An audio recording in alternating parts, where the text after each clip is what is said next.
Today, we are making a display manger shelter out of scrap wood. I asked my son Jonathan to cut out some wood to create a very simple manger building, I don't know what you call it, to go with the nativity characters that we were making for the church to display on the Christmas dinner tables. We're using very minimal supplies. I assembled the pieces together with hot glue.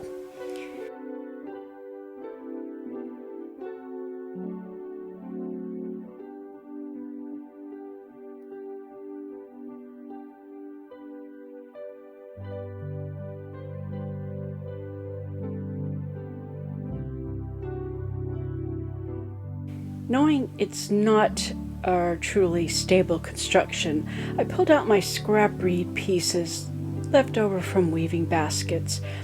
I knew those scripts would come in handy for something. I reinforced all of the joints with strips of reed, measuring, marking, cutting, and then gluing in place.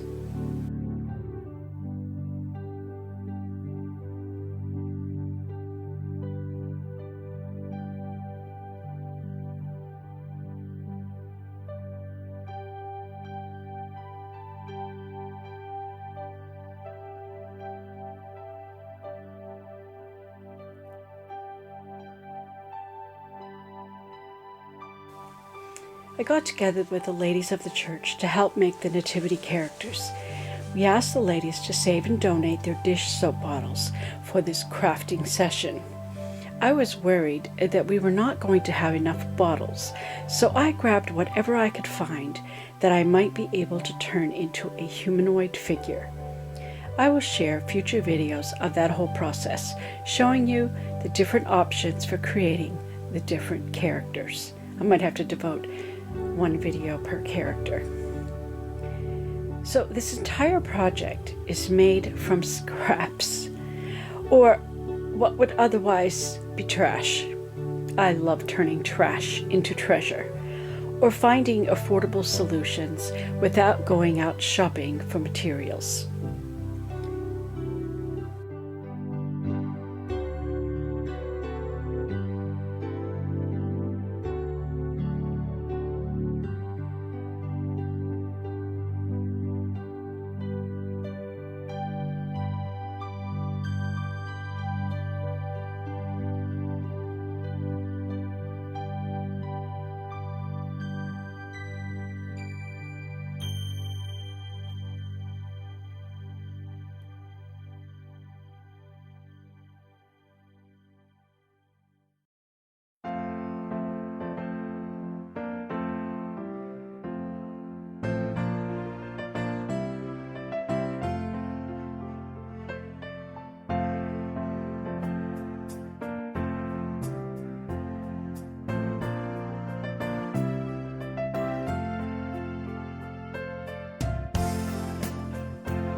this bag of stars that I had bought for another project that I did, but I ended up not using these stars.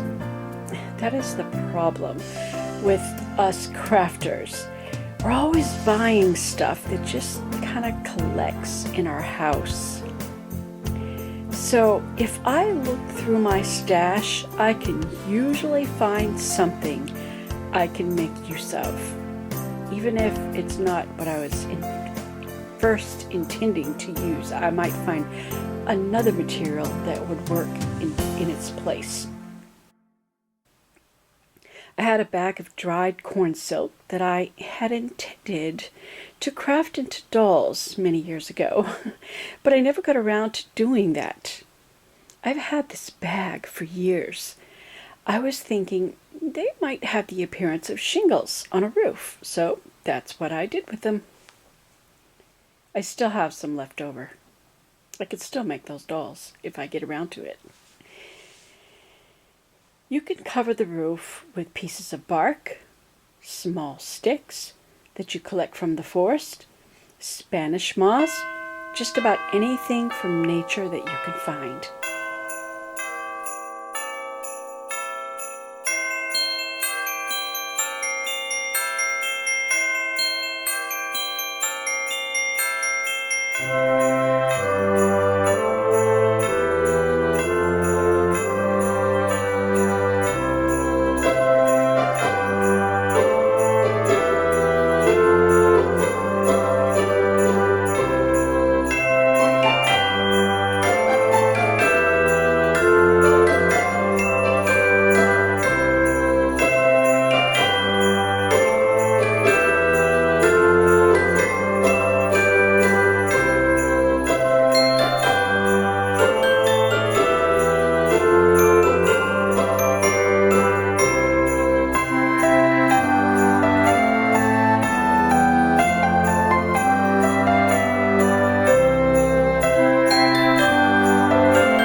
the base of the Nativity with some Spanish moss.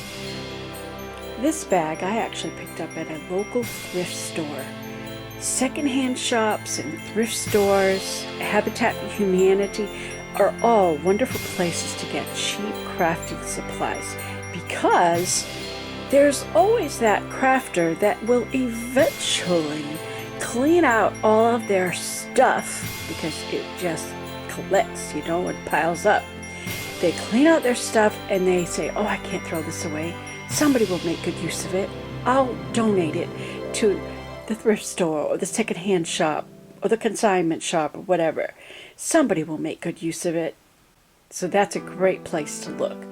I try to make regular stops at those places just to see what I can find. Sometimes it's because I'm looking for crafting supplies. Sometimes it's because I'm looking for some interesting thing that I could recycle into something else.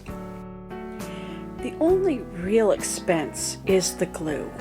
I am always having to buy more glue. I hope this project gave you some ideas for your project. If you would like to see how our whole scene turned out and how we made the characters and the animals, be sure to subscribe so you will be notified when I post a new video. Thanks for watching, and I hope your Christmas season will be filled with the reason for the season, and that is Jesus, the Son, who was given to redeem man from his lost condition. He took on the form of a man, being born of a virgin as the Christ child, and 33 years later would die on a cruel cross to pay for the sins of the entire world. His gift to us is eternal life, if we believe and accept this great gift of salvation. May the Christ of Christmas reign in your hearts. Merry Christmas, and thanks for watching.